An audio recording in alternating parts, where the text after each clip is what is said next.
আমার মেয়ের কি হইছে? হঠাৎ করে পা মুরগির লাহান হয়ে গেছে আর শরীর দিয়ে মাশরুম বাড়াইছে। তুমি তাড়াতাড়ি আগুন পানির কবিরাজরে দাইকা আনো। আগুন পানির কবিরাজ? তুই কই? আমার মাইয়ার অবস্থা খারাপ, তাড়াতাড়ি বাইর হ। সর্বনাশ, ওরে তো জঙ্গলের কানি ডাইনি জাদু করছে। দেরি করিস না, শিগগির ওই ডাইনিরে ধইরা নিয়ে আয়, নাইলে তোর মাইয়া মারা যাইবো। ওই কানি ডাইনি, আমার মাইয়ার ক্ষতি করছস, আজ তোরে আমি জ্যান্ত পুইতা ফেলামু। সামনে আয় ডাইনি, তোর জাদু দিয়া আমার মাইয়ারে ভালো কর, নাইলে এই জঙ্গল আমি জ্বালায়া দিমু।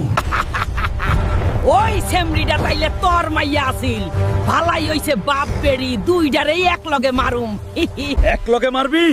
তোরে নিচে নামায়া লই আগে। শয়তান ডাইনি, তোর জাদু সহ তোরে মাটির নিচে পুইতা ফেলমু। আজ তোর ঘাড় মটকাই দিমু।